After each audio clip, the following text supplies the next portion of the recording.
So again, this is Leslie Pelch at the Vermont Center for Geographic Information. I want to welcome you to our webinar today, Getting Started with ArcGIS Online for Organizations.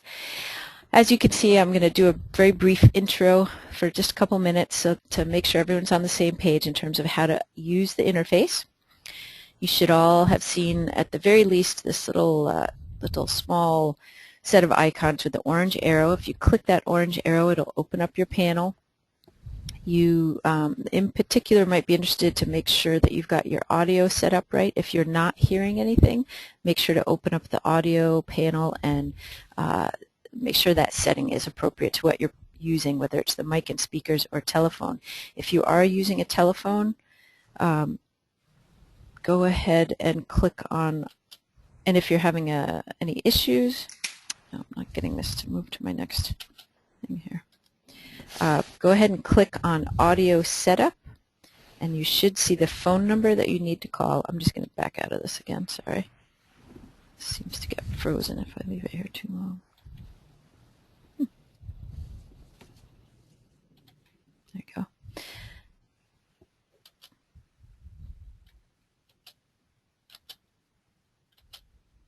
Okay, that's what I was trying to show you. Do not type in the phone number you see here. Type in the phone number that shows up on your own panel if you open up audio mode. And I also want to point out the questions panel where you can type in a question. And let's see. Oh, and the final thing, to make sure that everybody can hear me and is able to understand what's going on, look for this little icon that looks like an orange hand with a green arrow on it, and go ahead and click on that. That's called raising your hand. That just lets me know that you are hearing me and reacting to me. So when I see the little hands in my panel that show up next to your names, then I know that you can hear me. That's great. Thank you. We're going to save most of the questions till the end, or rather save them in the sense of passing them along to Mark, but I encourage you to go ahead and type your question in when you have it. It's not going to interrupt anything. The questions actually come to me, not to Mark, and so that way I can kind of triage them or take a look at them before I pass them along. And if it's a question that does strike me as being pertinent to like that moment, you know, before he moves on, I will speak up and pass along that question. But otherwise, we'll try to save most of them till the end. We should have plenty of time for questions during this 90 minutes that we've set aside. And then the final thing is that we are recording this, and you will get some follow-up emails after the webinar, and one of those at least will have a link to today's webinar. And actually, they're all going to be, all of our webinars are posted on YouTube, and I'll just show you really quickly on our website where they get posted just in case you're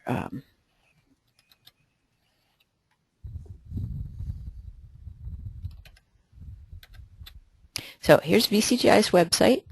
If you go to the events section and the event archive in particular, you will see a link up at the top to an archive of webinars, and this is where we post the webinars.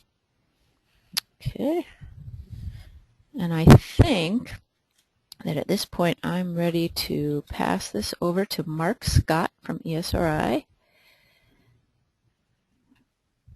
And I'll also mention that we will be hearing a little bit here and there from Tom Schwartzman, also from Esri, and Josh Williams, who are both on the webinar, and they're going to, if they have things to add, I'm just going to unmute them so that they can speak up.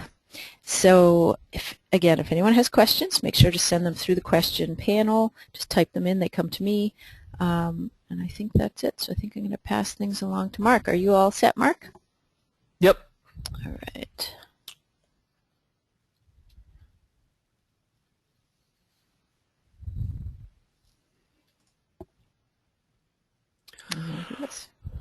Okay, so can everybody see my PowerPoint?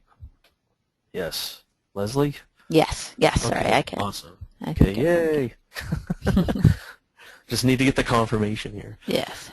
Okay, all right, so thanks everybody. Welcome. Thanks to Leslie for letting us present here. It's a topic that's been sort of brought up quite a bit in recent months or weeks. I guess it's probably weeks more like, which is sort of connected to this whole idea of every desktop user having access to ArcGIS Online through an entitlement.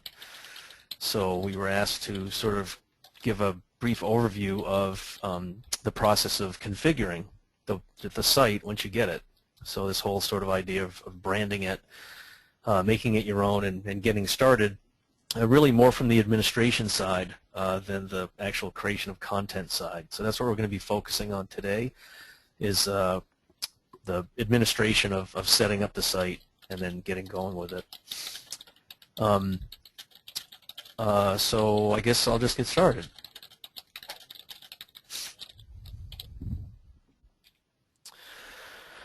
Okay, so my name is Mark Scott, and I work here at the Esri office in quote-unquote Boston. It's actually Middleton, Mass., but that's okay. We like to call it Boston. It sounds a lot more fun. Hopefully everybody's awake after last night's excitement. I was certainly up all night, and but I did get my due allotment of sleep, so I'm ready to go here. Talk to some friends of mine who probably didn't get a whole lot of sleep last night. They were pretty much up all night, being very excited. So congratulations to the Red Sox, and now we'll get going. So we're going to talk about configuring ArcGIS Online in conjunction with this, the ArcGIS Online Entitlement Program for desktop users. So we'll talk about configuration, you know, what you probably want to do next after you get the site configured, and then we'll sort of throw it open for Q&A. Like I said, or like Leslie said, she's going to collect the questions, and then we'll sort of like go over them. We're going to have plenty of time, so I can't anticipate not getting to any of them, but if for some wild, crazy reason we didn't get to any of them, we'll, you know, I'll make sure to follow up on all of them, anything that's left. So, and the other thing is you can always send me an email directly. It's just mscott@esri.com, and I'll have that at the end. And I'll make a copy of the PowerPoint, and I'll give that to Leslie so she can offer that out to folks who might want it.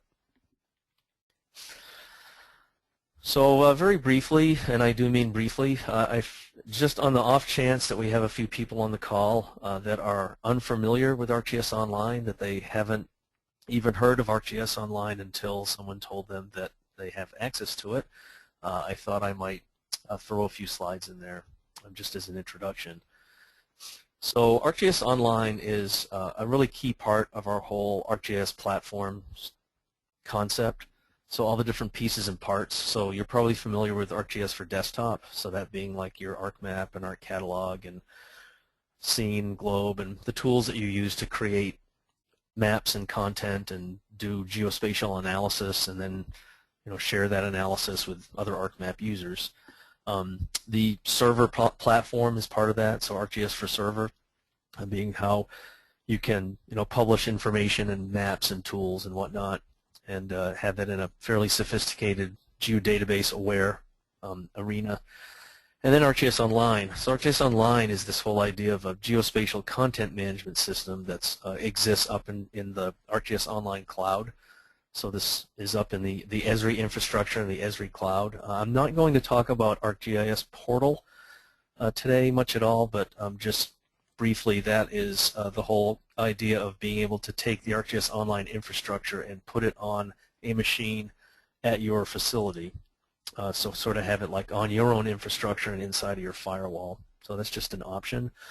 But pretty much everything that you do on ArcGIS Online can be done with the portal and vice versa. So I'm just going to talk about the ArcGIS Online space here. It's definitely, one of its strengths is that it's a self-service mapping platform. So folks can be enabled with the power to work with the platform and generate maps and generate content and do analysis either through ArcMap or through ArcGIS Online itself or through tools like Esri Maps for Office, so a plugin we have for Microsoft Office, or SharePoint, or a whole bunch of other different tools and plugins that we have in devices. And then we allow the collaboration and sharing through these maps and through the whole infrastructure that we're going to focus on here today. So that being things like users and groups, and then collaboration across organizations and collaboration within organizations through groups. So it's really sort of key component to the platform. We're going to talk about that today. So here's just a little graphic to sort of show what I've been talking about here, the whole ArcGIS Online space and the way that it takes all of the pieces and parts that it has inside of it and then shares it throughout all these different entry points. So whether I'm a desktop user using ArcMap, or I'm a Microsoft Office user, or I have a tablet and I'd like to access a mobile map so I can go out in the field and do work and then push that back up into my online space. Or if I'm a developer and I want to either embed maps into a web page, or I want to develop my own applications through one of our APIs, that's all possible to do through this whole ArcGIS Online infrastructure space. Okay, so that's just sort of the brief overview for those of you who are unfamiliar with what ArcGIS Online does. As I talked about, we're really not focusing here in this particular event on the content creation rather than the focusing on getting the organization set up and going. But if it was something that the group wanted, we could certainly come back and do something that's a little more content focused. Okay. All right. So the new part is that the ArcGIS Online accounts are now included with a desktop license. So any user that has an ArcGIS for desktop license, be it basic, standard, or advanced, they now have they are the owners of one named user account in ArcGIS Online. So, for example, if you work at an organization, say you work at a state agency, or you work at a kind of private company or something, and you have, say, 6 desktop licenses, then that means that account number, so that customer ID, now has a 6-user ArcGIS Online organization, and each one of those users is allocated, well, the total organization is allocated 100 credits per user, and we can talk a little bit more about credits and how all of that works, but the key part is that you have a login. So it's a single user login. It's a named user concept, and what is going to happen is the account contact at the company, the customer contact, will receive an email. So all of you should have, you or someone at your organization where you have the desktop licenses should have received an email saying, here's the details of the program. It's very descriptive as to how to activate the account. You click on a link and it sends you to a web page, and you register and sign up, and then the account is then activated. Okay, so if Mark, you have, hello. this is Tom. Sorry, I just wanted to add to that that if you already have an organizational subscription for your customer ID, then those users and credits are added on top of what you already have. Right. Yeah. Thanks, Tom. That's absolutely true. That's a good point. So, as Tom pointed out, say someone already had like a level 2 subscription or level 1 or whatever, then these would just be additional named users and additional credits that would just get added into what you already have. Okay. So if you haven't received this information, or you think that someone at your organization has received it but you just don't know anything about it, you could start with contacting your organization's Esri account contact, or contact your Esri customer service rep. So we can help you here with that here at the regional office, or you can go through, I think, through the customer care portal and find that information out. All right, so let's sort of get to the meat of the topic, and that's configuring the ArcGIS Online account. Hey, Mark, can I make a request or pass along a request? Somebody just asked if you could switch to full screen mode with your slideshow. I'm sorry. I'm not familiar with the Citrix tool, so I'm not 100% sure where to do that. So Jarlath gives you some tips. He says this can be done under the display settings over the top there. So not in the GoToMeeting stuff, but in your... Oh, here we go. Yeah, there you go. That doesn't look like it's there. Display settings. Oh, so you're probably seeing my, You're in presenter view, I think. There you go. Thank you. aha, right. We did it between the three of us. Outstanding. All right. Sorry about that. No problem. That's not my, yeah. I know You how to have do it other on the technical link. skills. It's okay. Yeah. So how's that? So now everybody can see Yeah. the slideshow. It's a little bigger. Yep. Got it. I don't feel so bad now because Jim Higgins, our sales manager, did that last time we had an office meeting. And somebody started yelling at him through the thing and said, hey, you should switch your screen. Okay, sorry about that. No problem. Okay, so so starting with your organization. So once you've registered your account and you have it, if you are the account owner or the person that registered the account, that makes you an administrator in the account. So in order to do all the stuff that I'm showing here, you need to have administrator privilege in the account. Okay, so that's going to be whoever's managing it. You can also, as I'm going to show you, you can also make other users be an administrator in the account as well. So you can have more than one administrator, so that's really not a big problem. And I'll actually show you how to do that too. All right, so some of the things that you're going to want to do to sort of make your ArcGIS Online organization look a little more like you is things like configuring a banner, setting up a logo. Then once you get that sort of styled, and we call that branding. Here, use that term a lot. Branding the organization, so it sort of looks like your company's stuff is on it. The next thing you want to do is start to invite users. So we'll talk about that, inviting users to join the organization, and you can do that individually or you can do it in bulk. And then you'll start to create groups, and groups are going to be ways that you can categorize your maps and apps and users and your data. And you can do this by by a work task, you could do it by department, you could do it by project. And you can have all these groups that can sort of cross-cut and include multiple people and multiple groups. It's a very flat structure. It's not very hierarchical. So it's more like a big Venn diagram where you can have groups that sort of intersect each other. So I could be a member of several groups, and then I could be a member of a group that has access to other groups that just contain data. And that whole sharing idea can be set up and leveraged to your benefit.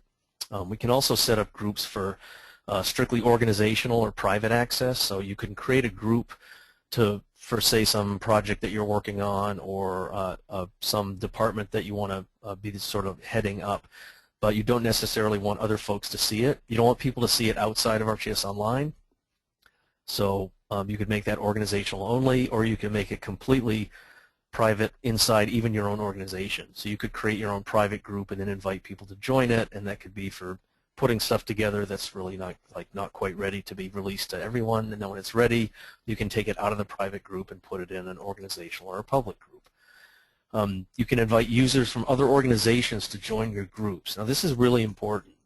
It's really important and very powerful. So there's sort of two ways you can get someone from another organization to participate in the work that you do on ArcGIS Online.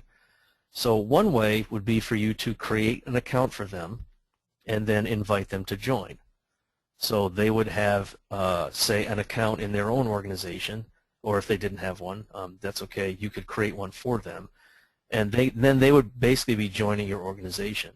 But another way is that if you have your organization and then your person that you're doing some work with who belongs to another ArcGIS Online organization would like to participate, you can create a group in your organization and invite them to join it, or they could create a group in their organization and invite you to join it. So that way you can have access to that, only the pieces and the parts of the organization that you want to that you want them to be able to see. But what you'd be able to do is to sort of keep just the login that you have to your org, or they could keep the login to their org. So there's a couple different ways to do that, but it gives you the maximum amount of flexibility, and I'll show you an example of that. Like the Esri Philadelphia office has some groups that they've been working on, and we have some folks down there that are parts of some of our industry-specific groups like public safety or water. and they've invited me to join their group, so I'm a member of that group without having to like be a member of the organization. It's interesting and a very powerful way to do that. So then the last piece, of course, is to start to create information products like maps and map services and data sets and whatnot, and then share those across the groups, whether they be within your organization or outside.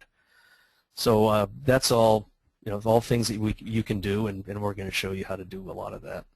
And then the administration features that I'm going to have Tom chime in on a little bit later is an ability to connect to enterprise logins. And what I mean by that is the ability to connect the ArcGIS Online organization through SAML, which is a protocol for security and logging in to enterprise systems, so that when, say, for example, I logged into my laptop in the morning through Windows, it would then automatically log me into ArcGIS Online. So there's ways to set that up, and we'll talk about that a little later. Let's see if I'm doing this right. There we go. Okay, so if you follow the email link that you've been sent, it's going to take you to the registration page, and then you register and create the organization. So once you've registered, you can just sign in with your information. So on one of the sign-in pages, you can always just go to www.arcgis.com or your organization's URL and log in there. So www.arcgis.com is sort of the landing page for everything in the ArcGIS Online space, and you can always use that page to log into your organization. You log in with your account, and then it will redirect you to the correct organization, or you could go directly to your organization's URL. So for example, I'll show you, I have one set up that I used at the Towson University GIS conference. I'm going to use that for some of my examples today. So we called it, TUGISCONF for TUGISConf. So then it's maps, maps.arcgis.com, and it's prefaced with your organization's name. But I always want to mention that you can, and I do this all the time, I almost always just go to the arcgis.com page and log in there. So once you do that, it's going to take you to the administration page. And this is going to be where you're going to start to set up your org. So you're going to set up the settings that are going to brand the page and make it look like yours, and where you're going to start doing things like inviting users to join the organization. All right, so that's one of the typical administration pages. I'm going to show you that here in a minute. In the administration page is going to be a set of administration tasks. So you can do things like set up logos and banners. You can configure groups so some of the galleries get filled out. You can configure a base map gallery, which can be a popular thing to do, and then setting security options. So just as a couple of examples, I'll show these on a couple of slides, and I'll just jump right into showing it. The typical things that folks do as an absolute minimum is setting up on the general page a logo, a name, and a description. So just to give your organization sort of like a nice little descriptive name that comes up on the front page, and then some sort of a logo, so a thumbnail. And there's some guidelines in the help as to what the size of the logo should be and could be. They will be scaled up or down to fit the pages. And then putting some boilerplate description in here about what the site is all about. You can use HTML to do this. So if you wanted to put like some really fancy fonts in there with a bunch of links to other parts of your organization's site, that could certainly be embedded in there. In the homepage settings, that's where you're going to set up things like the banner and the background and decide where the featured content group comes from. All right, so the background is optional, doesn't have to be set up at all. You can go with no background, or you can put a custom image in there, and I'll show you what that looks like. And then the banner, can be configured in a whole bunch of different ways, and I'm going to show you some options on how to do that. But typically a lot of the banner can either be done like a user might start off with just a simple banner with a simple graphic, say something that they took from their agency's webpage or something like that. And then as you get a little more sophisticated with it, you could use like a custom design and embed HTML in there and like float logos on top of it and do all sorts of other really neat things. So that, and as I'll show you, you can find information on how to do that both in the help and in the blog, which is another great resource. Okay, so let's start talking about the actual configuration of the site. So let me pull this up, and I think I need to drag this over here.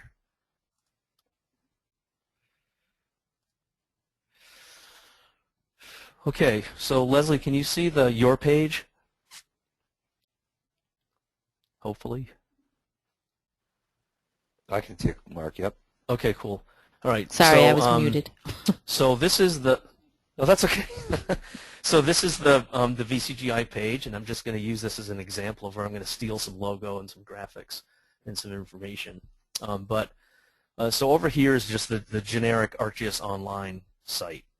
Okay, so as you can see, if I look up here, it just says www.arcgis.com. Right, so there's nothing nothing branded or anything about that right now. But if I go to sign in, I click the sign in button, and I enter my information.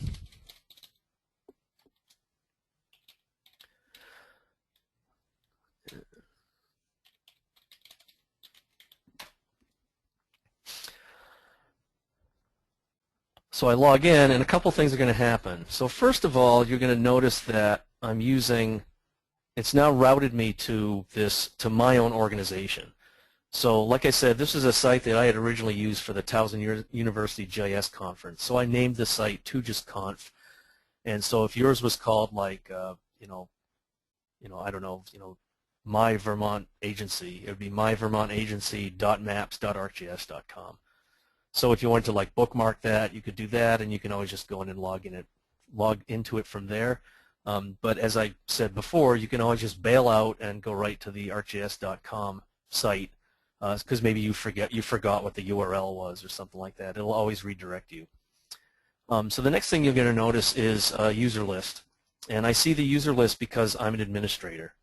So once you set the site up and you've registered it, you're the administrator, and you're going to see a list of users and a list of what groups they are and what sort of a user they are.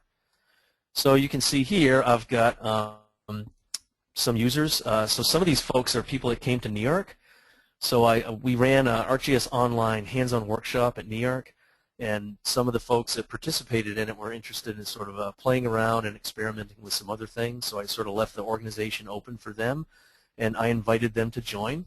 And so there were a couple of folks from Northeast Utilities that jumped in, and then a couple of Angelo Marino, which I'm sure a lot of you know, from the city of Nashua, and Pam, who works with him. And so I added them in as well, and they've been experimenting on the site, and so I have them in here as users. As the administrator, I have the ability now to go in and start inviting users to join the group. Now, before I get into talking about inviting users, though, I wanted to talk a little more about branding the website. And that's done right here on this Edit Settings button. Okay, so when you click on that, this is where it's going to take you into these screens where you're going to be able to go in here and change the look and feel of your organization so it looks a little bit more like yours. So for example, I might want to change this organization's name, and maybe we'll call this the VCGI, or just spell it right out, say Vermont Center for Geographic.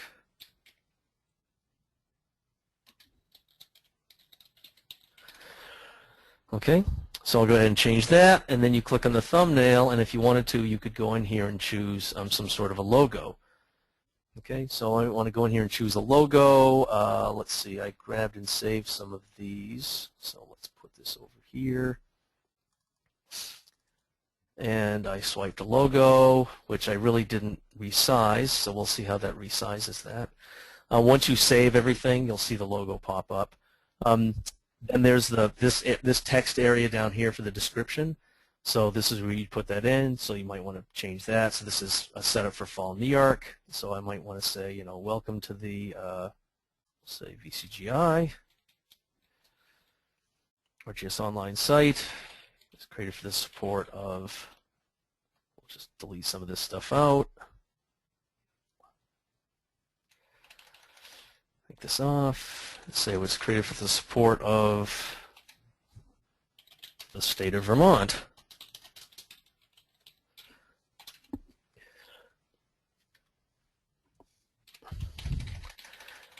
And then you can see I put down here in the bottom, who's your site administrator, it's temporarily me, and then I put my email in there, and any sort of HTML you want to embed in there, you can make this look really nice, and then go ahead and take it from there. The next thing, and you're going to have already set some of this up, so like the language in the region. So for example, right now I've got the region, I've got it set to world. You might want to set that to USA, set that to United States.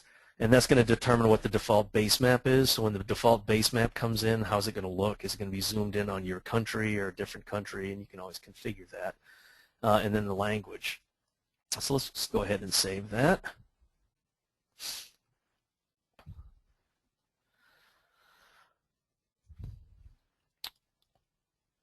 Okay, so once those settings are saved, you can see now that I've got the boilerplate text has changed. I've got a new title. I've got a new different logo up here.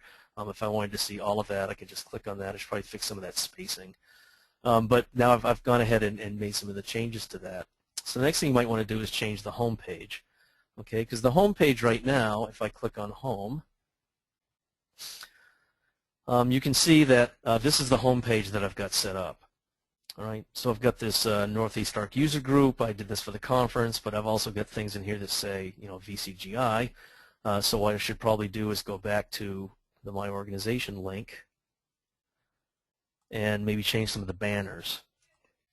All right, so we'll change some of that here. Maybe I don't really like the background. I've set that to no background, so I don't have to have that. If I had a custom image, I could go into GIMP or Paint Shop or Photoshop and create some sort of a gradient image that I really like. I can take the default one, or I can set it to none. Same thing for the banner. So the banner right now is set to a custom image, and so I could go in there and say, there's that one I've got in there right now. Maybe I'd like to upload a different banner, and I'm going to grab this JPEG I grabbed right from the VCGI page and let that upload it.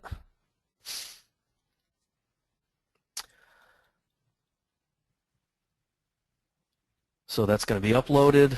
I'll go ahead and save that.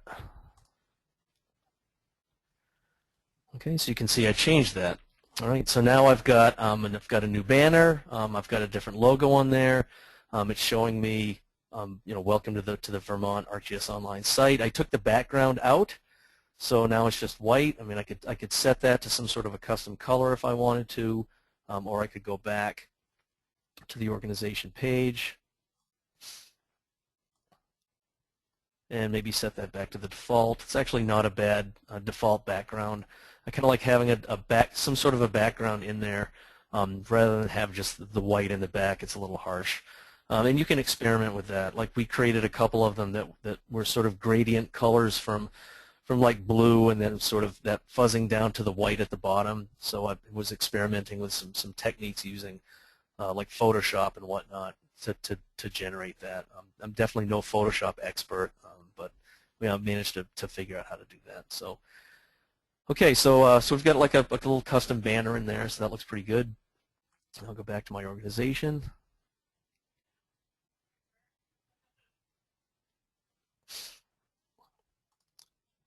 And show some of the other settings. Okay, so another thing here on the home page is you see this featured content. And what this means is that when I opened up the website, you notice that there was like this scrolling set of tiles that had some web maps in it. And that comes from a group. So when I click on that, I can see that it's pointing to all the different groups that I have in the organization. So what you can do is you can create a group and then share web maps with that group, and those are the web maps that will show up in that scrolling list on the front page. So that's a really good way for you to sort of get your the content that you're the most that you want people to see the most of. So when they log into the site, what are the web maps they're going to see first? Well, there's room for 4 in the first page, but it'll just scroll to the right and the left, and you can put more than one in there. But you might want to have like, what are the things that we've been working on recently? And what are the things that I'd like people to really look at? So you might want to put that in a new group. And I called my group the Featured Content Gallery. You can call it whatever you want. But once you've created the group, and I'll show you how to create a group, you could add content to that, and then that content will then show up in the front page. I don't know what that is. Go away. Okay, so that's one thing. There's another part that's the gallery, and the gallery is just another place that you can put content that can be shown when you click on the gallery button. So you notice there's this gallery button up here in the upper left, and that's just another place that you can create to put highlighted content. So you have content that shows up in the front page, but then you could also take other content that you think is really important that you'd like people to see and not have to search for in a gallery. So that's what that is. I'll show you how that works as well. Some of the other things are, how do I want to set up my maps? So there's an Esri default base map set. So you've all seen this. It's got like imagery and street maps and the world topographic map, and you can put that in. Or you could create your own custom group, and then that custom group could contain the base maps that you want. So you could create a custom group and add in, say, the 4 or 5 Esri base maps that you like, but then add in maybe some other ones like the VCGI base maps, which are really good. And it would be nice to have those in the base map gallery as well, so you could add those in. You can also set up what the default base map is. So I left this at the Esri default base map, but if I wanted to, I could go into the group and I could set that up and put it to a different one. I hardly ever change this, but you might want the default base map in your org to be, say, like base map imagery that you're working with, or base map data sets that you're working with. I'm not going to talk a whole lot about the Bing Maps thing. I mean, Microsoft requires users now to have a Bing key, so you need a Bing Maps key if you're going to use that. So this is where you would enter that information. Like I said, I'm not really going to talk a whole lot about that, but if you have the key from Microsoft, you can enter that there, and that gives you access to the Bing base maps. One other thing I'm going to mention here before I jump into talking about more about users and content and groups is about security. So there's a couple of different things on security. If you want to, you can allow access to the org only through SSL, so it will only go through an HTTPS connection as opposed to just HTTP.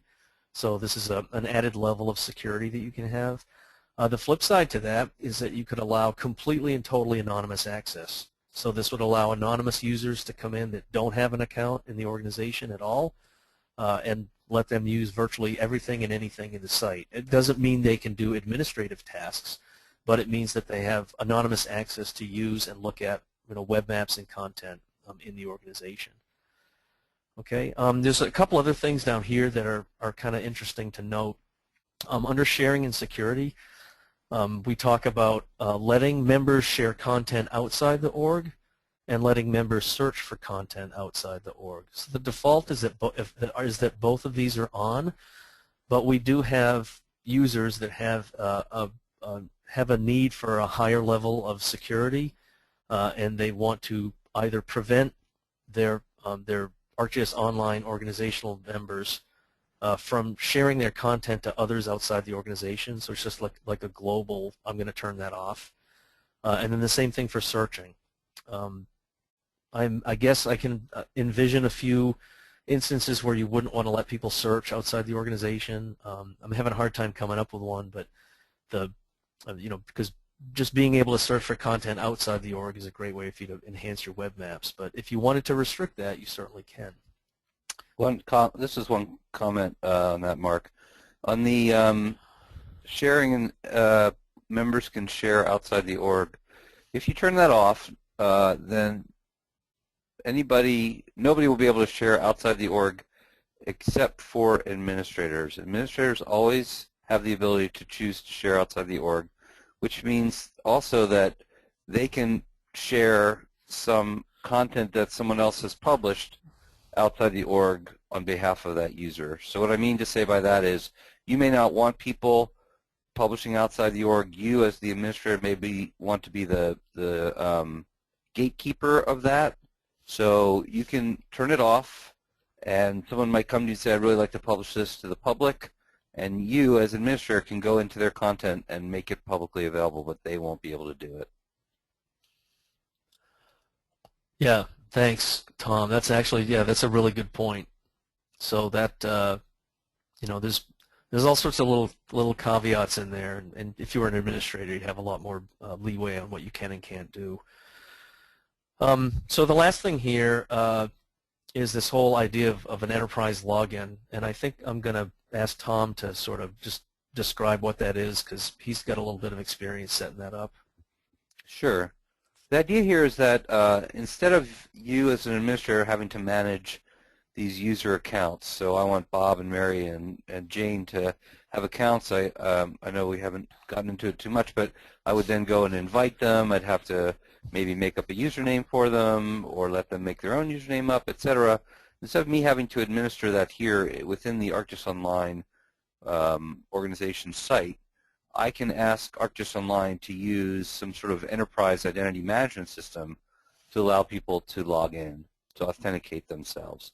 So for instance, if you're using Active Directory, which is like a Windows login, and you have the ability to, your IT people can expose that login information or service really to the outside, then I could log in with my Windows credentials instead of having to have Windows credentials when I come to work to log into my machine and a separate set of credentials to log into ArcGIS Online. They would share those credentials. And you expose that through this, Mark mentioned, this protocol called SAML, S-A-M-L. It's pretty well documented in the online help. And there's some specific help around connecting to an Active Directory, identity management, as well as some other popular non-Active Directory identity management systems, like names you've maybe heard of, like Shibboleth and other ones like that, Open SAML PHP or something. So they're pretty well documented in the help. But really the idea is anything that can expose itself through the SAML protocol can be made to work with ArcGIS Online. And of course the advantage, as we said, was that you don't have to manage these logins locally. And for instance, if someone leaves your organization and their login is removed from the organizational Active Directory or whatever it might be, then when they go to log in, they won't be able to authenticate because you've shut off that authentication at the enterprise level, and you don't have to come and manage it separately here at ArcGIS Online. There's more detail to that. I think it's beyond the scope of this introductory seminar, but there's good online help for this, and usually the IT people who would enable this will know what you're talking about when you go to talk to them. I won't say that's always the case, but it's often the case if they have other systems that are tapping into that identity management system that you may be using organization-wide. And I'll stop there. Okay, cool. Thanks, Tom. Okay, so maybe that's a good segue to just jump over and say that, let me go ahead and save this and go to the home page. And just to mention that at any point you can go to the help.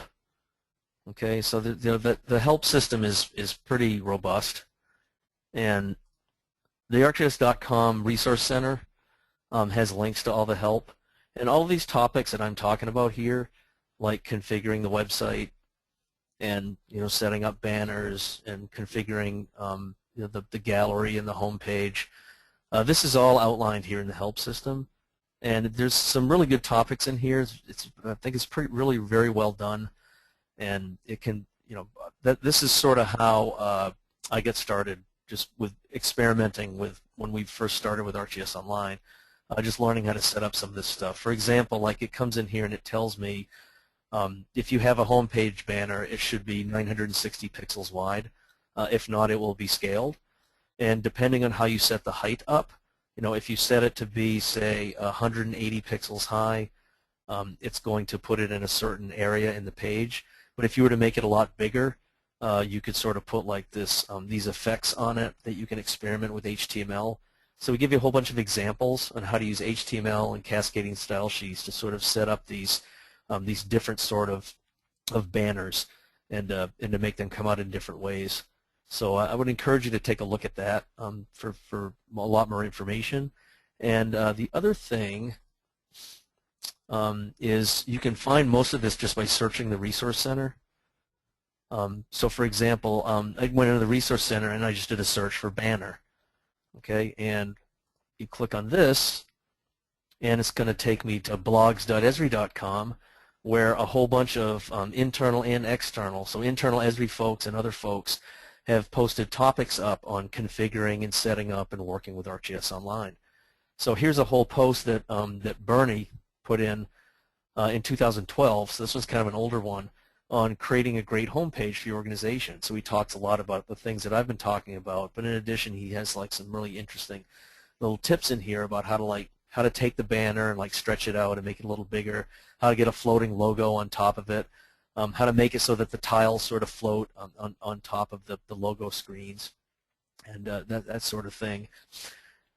And then he had another one that he posted even more recently. So again, by just doing this banner search, this is a newer post, which was Bernie sort of taking a lot of the questions that he received on his first blog post and adding some more information in here about different sort of things and effects that you can do to sort of make that whole homepage and the banner look more interesting.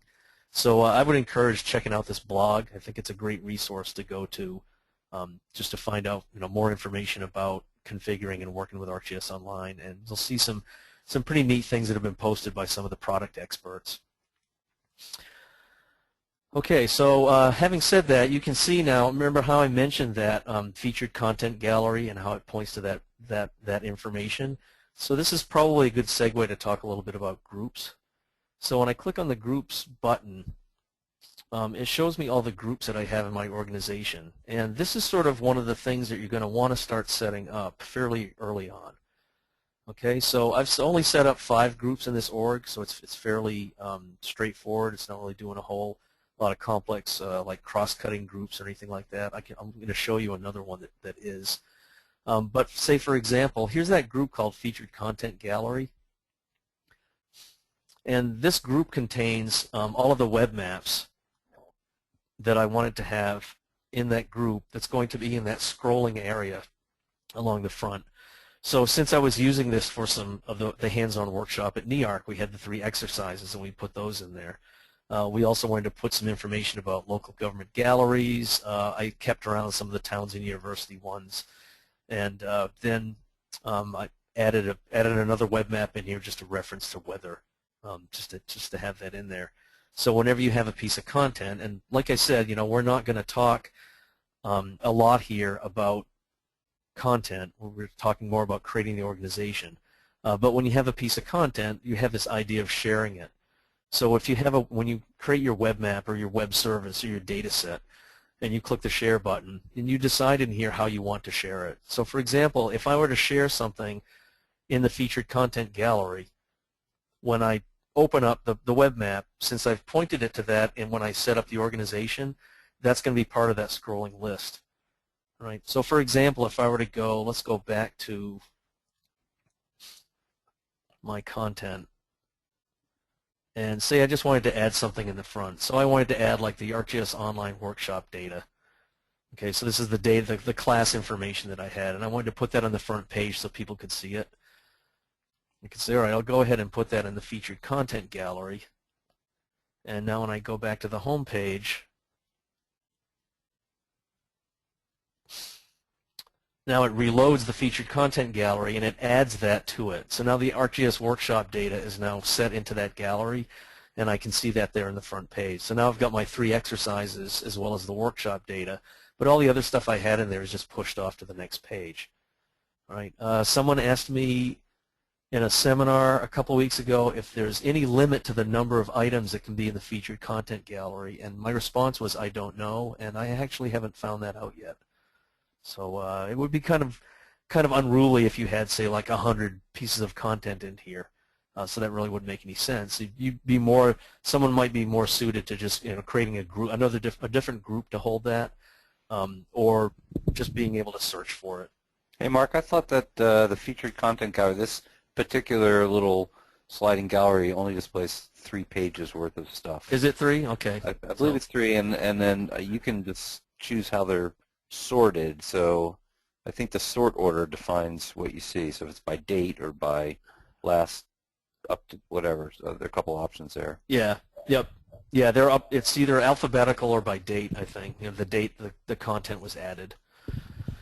So I mentioned that gallery thing, and I actually have this pointed to the same group with this featured content gallery. So this is just another page and another way that you can have another link that's right on the front to put information that you might think is really interesting. And in addition to that, you can break it out by, are they maps, are they web apps, or are they mobile apps? Okay, so there's other ways that you can break that out. But again, all that is pointing to a group. All right, so just on the whole idea of groups, and we might as well just go ahead and create one. So creating a group is pretty straightforward. You just hit this Create Groups button, and then you just give the group a name. So I could say this is like, you know, Mark's sharing group. And then I'd want to like maybe give that some sort of a picture. And I could go grab something, say from, oh, I don't know, let's see, I've got some images over here. So if I had a picture of me, I could put it in there. So I have all these random people pictures. So here we go. I'll grab this guy here. And we'll just say my group for sharing data. And I could put that in the description if I wanted to. And then I want to tag it. So tagging is very important in ArcGIS Online. You should always tag things, you know, with like your initials if you wanted to, or any other thing that you want, like the project that you were working on, or, you know, data sharing, just keywords that you want to be able to easily search for. I'd like to draw your attention to this status section over here. So when you create a group, this is pretty important. You have to decide how you want people to be able to access the group. So the default is that a group is public, which means all users in the ArcGIS Online space can search for and find the group. Now that doesn't mean that they can join the group, and that doesn't mean they can like see all the content in the group. But what they can do is they can apply to join the group. So I have that checkbox on. All right? So if I were to uncheck that, it would mean that users cannot petition me, the group owner, to join it. So I might want to leave that on. Another thing I could do is set this up to be organization only. So only folks that are inside my organization can search for and find this group. So only at my agency or my company or whatever. And then the third option is to make it a completely private group. And a completely private group means these people can only join if I send them an email and say you should come join my group. And I send them a link to that. So those are the three different ways you can set that up. Okay. And then the other thing is the contributors. So do I want only the group owner, that being me, to be able to contribute content to the group, or do I want to let all the members of the group contribute content? So if I wanted to restrict that, I wanted to create a group where I could invite people to join, but I only wanted them to be able to use the content I'm creating, then I might set that to be only the group owner. Right? But if I want everybody to do that, I can just say all members. Okay, so I'll go ahead and save that. So there's my sharing group. So the next thing I might want to do is, after I start adding content to the group, I would want to invite a user to join it. So that's this Invite Users button. And in the Invite Users button, I can go ahead and I can search. So I could search, say, for you know, some William. You know, see if I've got any Williams in here. Actually, I don't. There's a guy named Ted I know. Whoops, did search for him. So search that one. Oh, whoops. That's because I'm not searching here. Okay, so what I probably want to do here is, let's go grab Angelo. And that's not working. Sorry. Just search by the username. Okay, I'm not quite sure why that's not coming up. So where's my user list? Let's try this again. So I know Pam is in there, and there it is. Okay, so I don't know why that sort of hiccuped, but so this is me searching for people within my organization, and I can go say I'm going to go ahead and add Pam into that group. Okay, so that's good. And now the other thing I can do is I can say I want to add members of the organization without having them confirm it. So because I'm an administrator, I can say, you know what, I'm going to go ahead and add people to the group, and I'm not going to worry about them confirming back to me that they want to join the group. I'm just going to add them to it. So as an administrator, I can do that. So it sort of saves me a step. Otherwise, what I would have to do is wait for them to say, yes, I would like to join the group, and then they will become part of it. The other thing you see here is this only search for members in the VCGI org. And if I uncheck that, then I could go look for people that were not in the group, and it's going to search for people across all of the ArcGIS Online space. Okay, so typing in Tom might be a little tough, so maybe I'll put in Tom's last name, see if I can find him. Hey, look at that, there's Tom.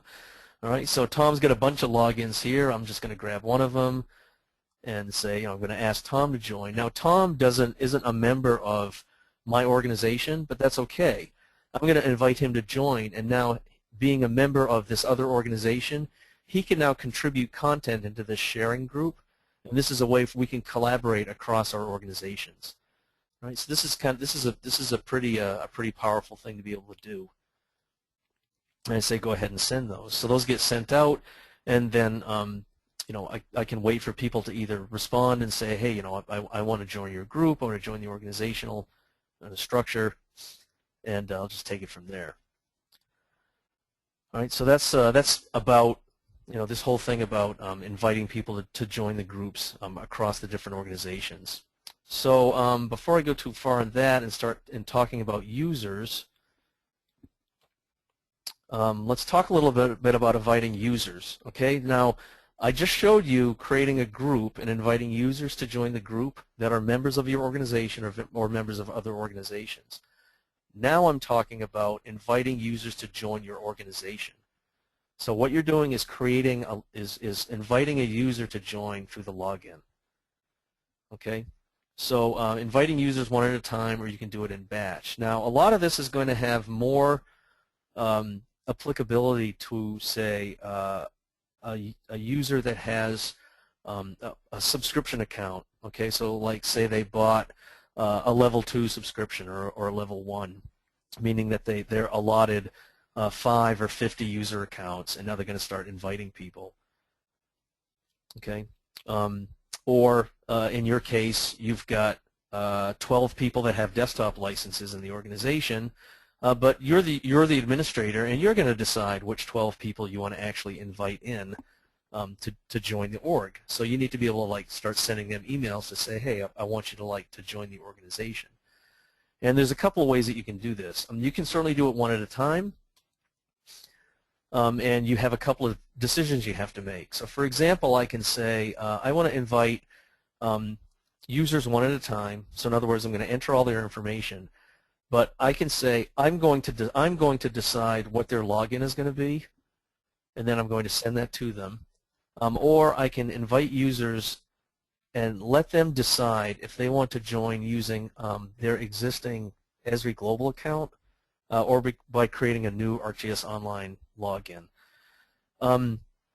In general, and I think maybe this is personal preference or just from personal experience, I like to sort of keep my global account, because I have one, which is sort of linked to technical support and all those other things, and yes, we have to use technical support too. Keep that separate from my ArcGIS Online accounts. So I prefer to have those separated. You can do it either way you'd like, but once you attach your global account to an ArcGIS Online account, they're hooked together. I believe that customer service can decouple them somehow, some way, but it's sort of like a process they have to go through. So I like to keep those separated.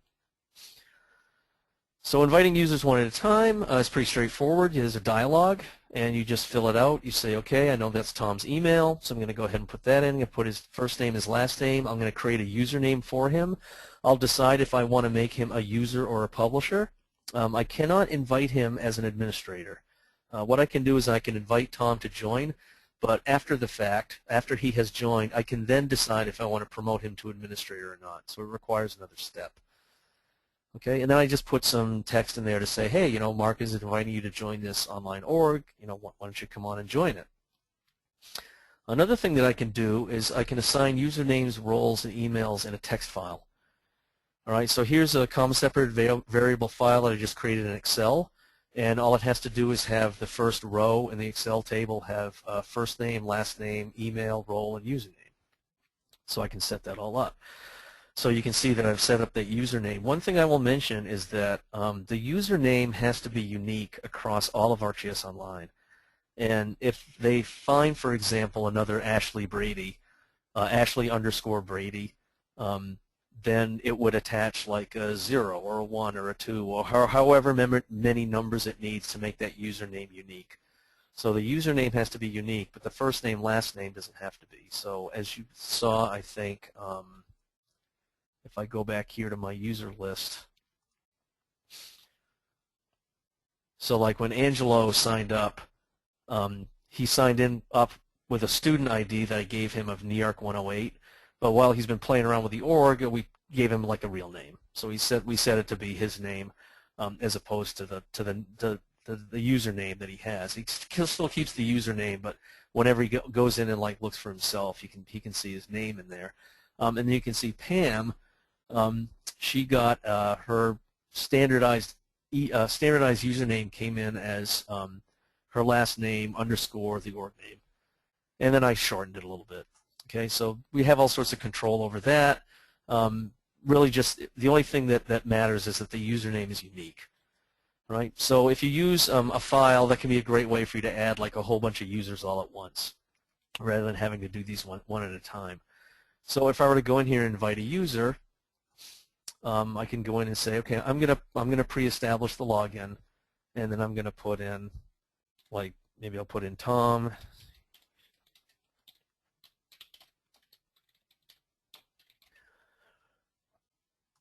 And we'll put Tom in there. And you can see it gives him a username, and if I wanted to, I could change the username. I could promote him and say, you know, I want to make sure Tom's a publisher, and you know, go ahead and set that up, and you know, put like a little message in there if I wanted to, and then say, okay, great, review the invitation, and then go ahead and send it. So that invitation gets sent. All right. So the other way that I can do that is I could say, I'm going to go ahead and do this now from a file. So in my case, I could go ahead and choose the file, and I've got a pre-created list here. And I could say upload the file. I get an error on that one, not quite sure why. So let's try a different one that I've got.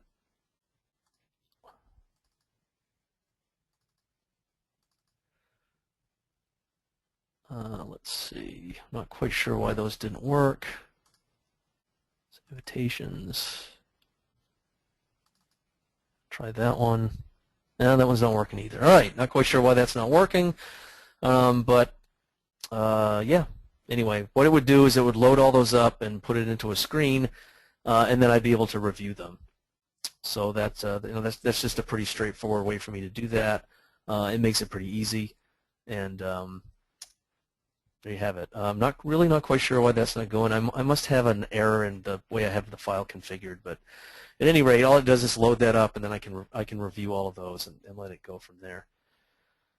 Okay, so once I've got all the users created, then what's going to happen is they'll get an email, and when they receive the email, they will then confirm that they want to join the organization, and then I'll start to see them show up over here. And then I can decide if I want to change their status, if I want to make them administrators, or I want to drop them down to a user. Those are all the things that I can do as the organization administrator. Okay.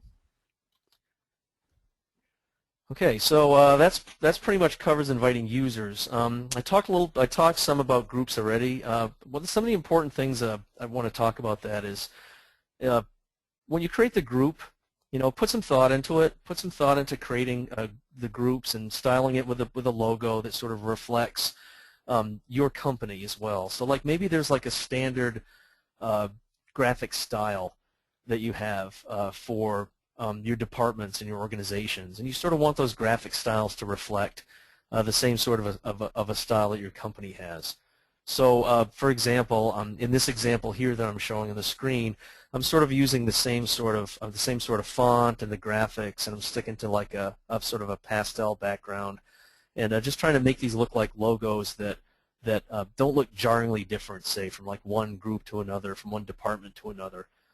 And I make them unique through the tags and the information that are associated with them.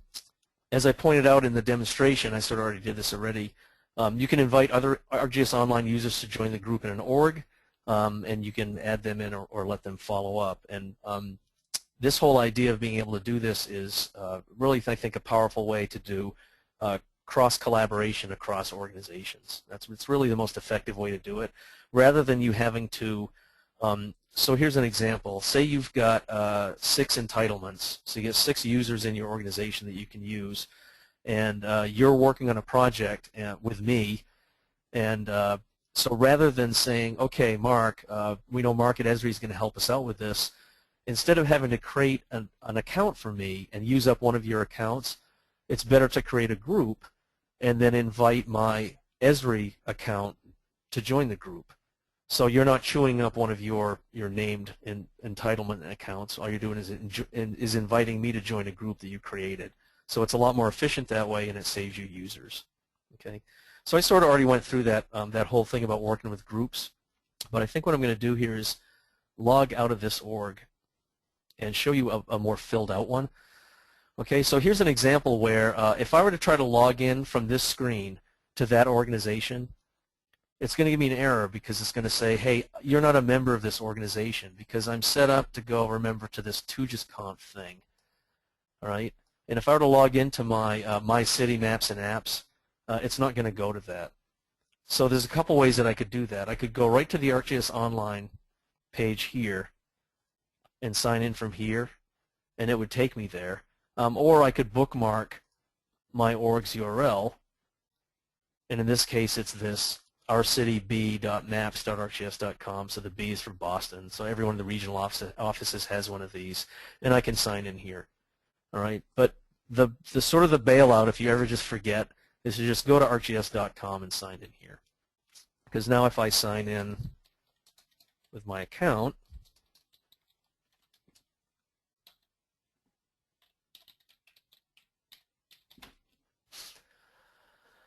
it's going to take me to that rcityb.maps.arcgis.com, as you can see on the URL.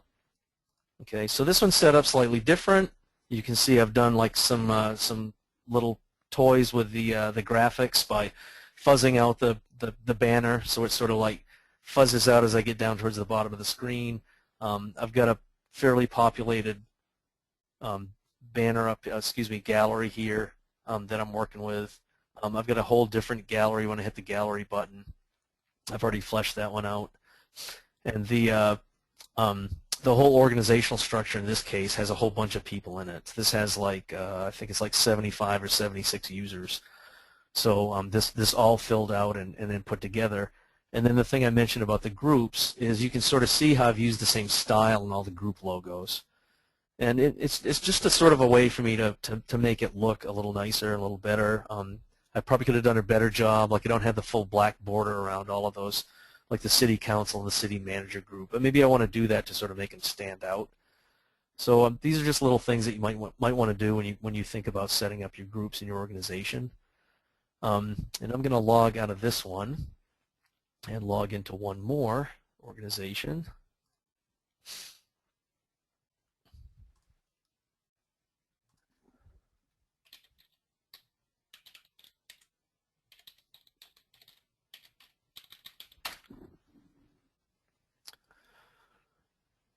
So this is the Esri Boston Regional Organization. So this is like the one that we use in the Esri Boston office.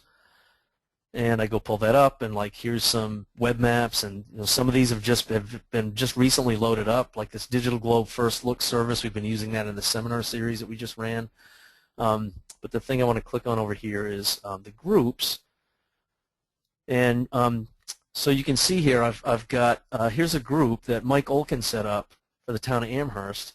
So this is from his organization, but he invited me to join it. So I'm a member of this group, but I'm not a member of his organization. So I'm just coming into his group through my organization. All right. So it's really kind of a powerful way for me to be able to do that. Okay. So I can see some of these other groups. Here's another one here. So this is one for emergency management, and this was created by Rachel Whedon in our Philly office. So this actually lives on their organization, in the Esri Philadelphia organization. But because Rachel invited me to join the organization, I have access to all these emergency management maps and applications that we've been using for demonstrations. And now I can utilize these and work with them without having to actually be a member of the Esri Philly organization. Right? So this is really kind of another indication of how valuable that can be. And I just sort of like always want to illustrate that because I think it's one of the more powerful collaboration features of ArcGIS Online in its newest incarnation. Okay, so a few tips and takeaways. Start by configuring the site. Set it up. Organize it. Around the way that your company works. So think about like the different services and layers and setting up in groups that mean something to you. And the other thing is if you have this like grand plan for getting the organization going, it's really a great opportunity for you to create a focused use case.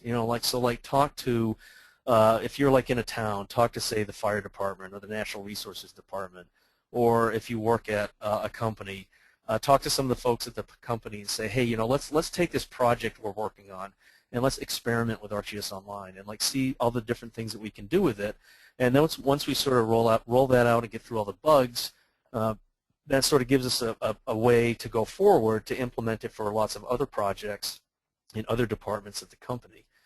I mentioned hitting the resource center in the blog for information and updates. I think that's a really valuable thing to do. The ArcGIS Online structure is updated probably on a quarterly basis now. So you're going to, every 3 months or so, there's going to be an update. And the best way to find out about what's going to be in the update is to go to the blog and check it out. So there's like an RSS feed you can subscribe to, or you can just periodically go there and check that out. There'll be a lot of really useful information in there. Okay, so in closing, I'd really like to think that ArcGIS Online is something that once you get it set up and once you get it configured, this is really going to be a great productivity tool for you to use. I think it's going to help you expand your organization and all the different things that you can do.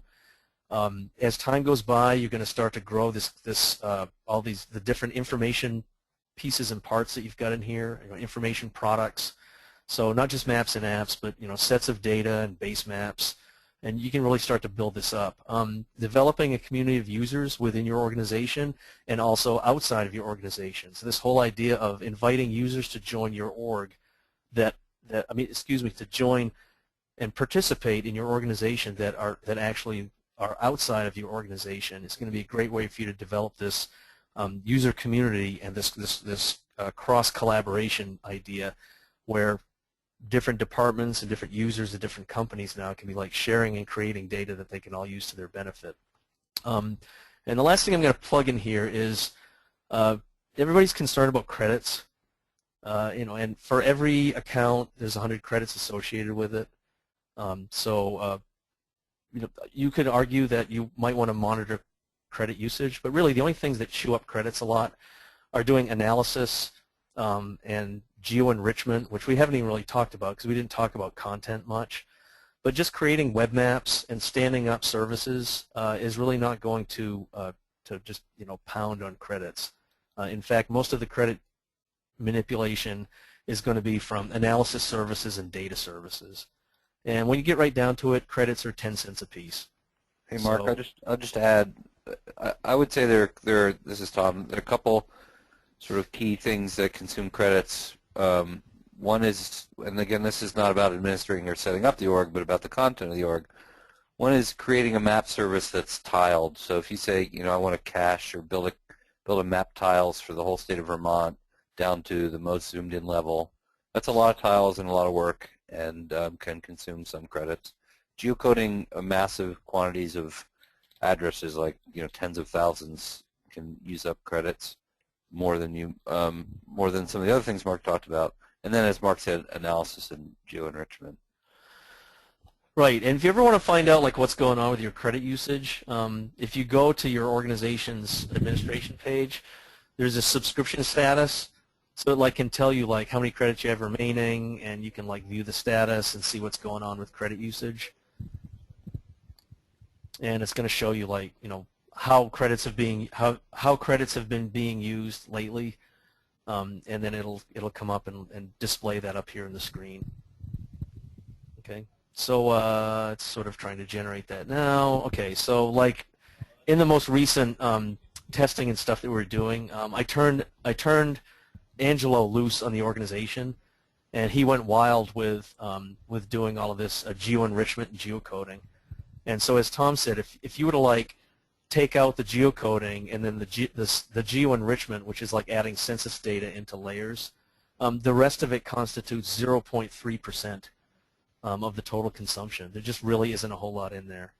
And yet there's like, well, there's quite a few web maps and a whole bunch of services in here that have been used by the students in all the workshops we've been running, and it really takes a long time to like add that all up, right? So I want to be right up front about monitoring credit usage. You have the ability to do that, but the bottom line is credits are really cheap, and you can always add credits to the org, and the ones that are added in last in perpetuity. It's not like they run out or anything.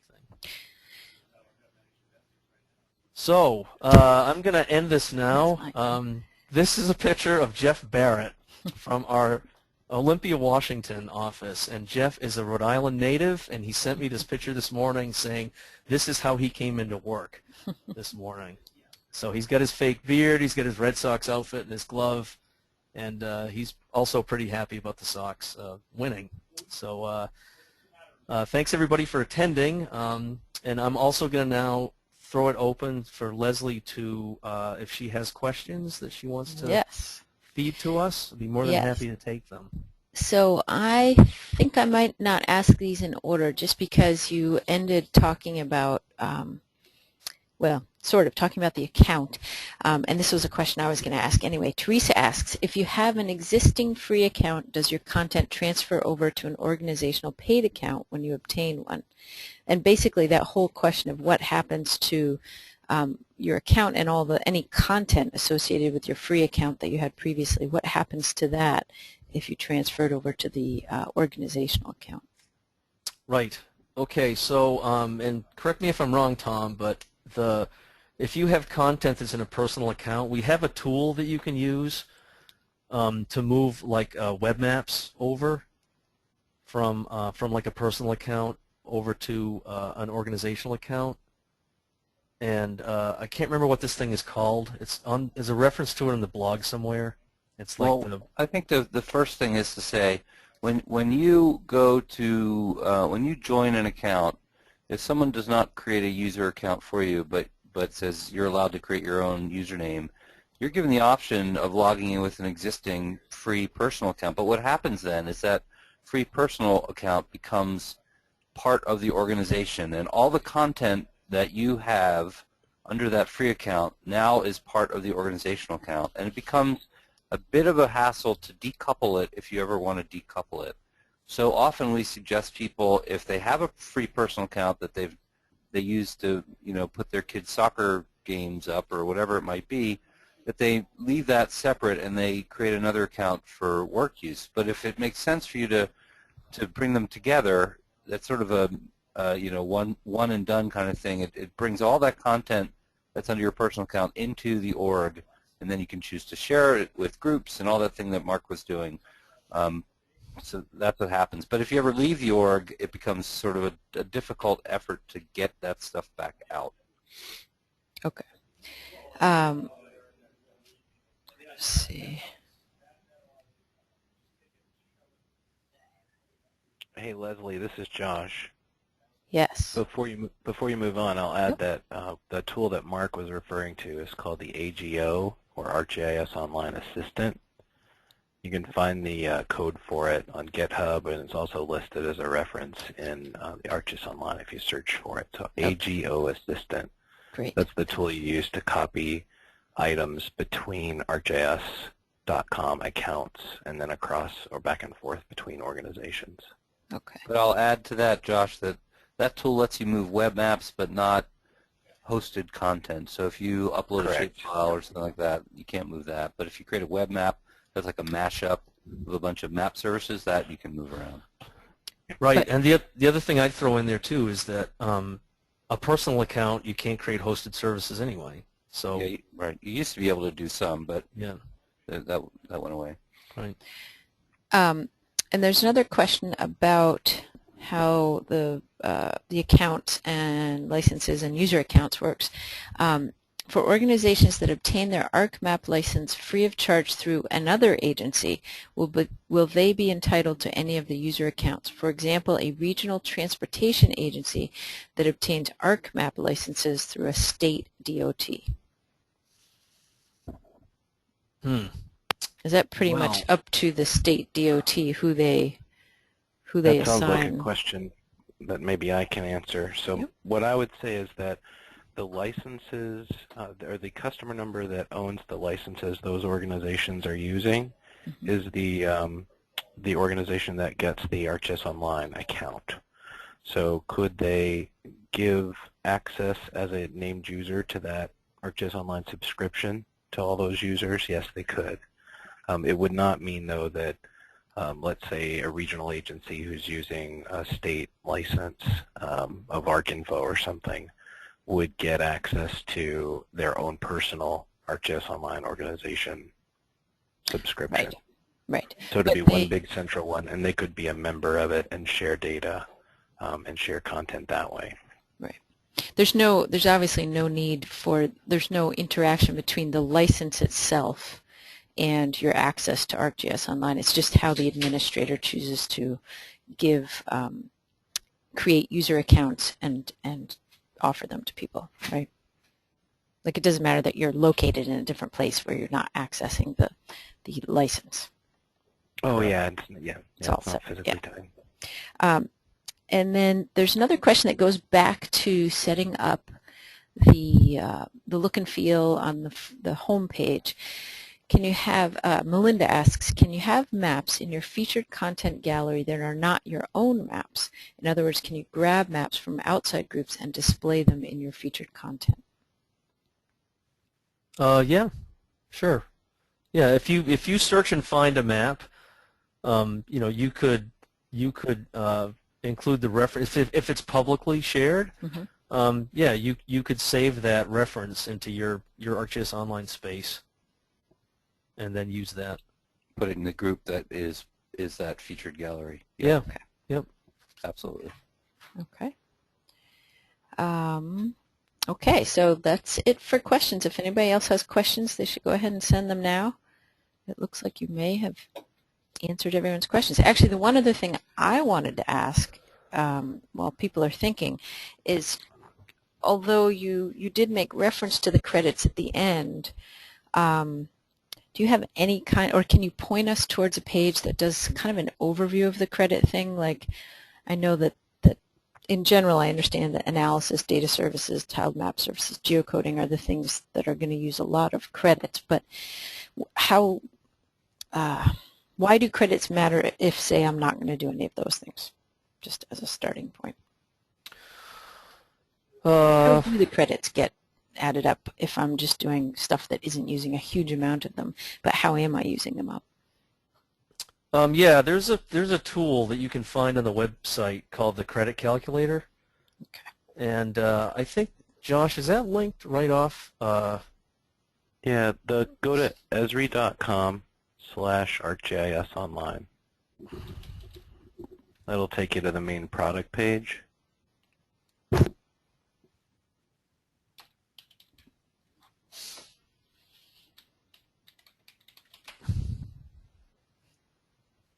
There's a credits tab. Do you see the credits tab? There it is. Okay. Yeah. That gives you the list of how credits are consumed, and then there's a link there in the green that says Service Credits Estimator or Calculator up top. Yeah, so there's a pretty good description here about like what generates credits and at what level, and then this credit estimator you can use to sort of try to, flesh through this, and once you estimate feature services and tile map services and whatnot, and it gives you back a number. Okay. And it is an estimate, but it's taken our best shot at what we think think it comes out to. Mm-hmm. But I think that's a really useful tool. But this here is a pretty good description of, like, okay, so what is a tile map service, and how would it impact my credit usage and stuff like that. Okay, great. Any other questions out there? Because if not, we're going to let them go. Yeah, so if there's any follow-up questions, I'd be more than happy to take them. So you can just send them to me at mscott@esri.com. And if it's account-related, I can send it to Josh. And other than that,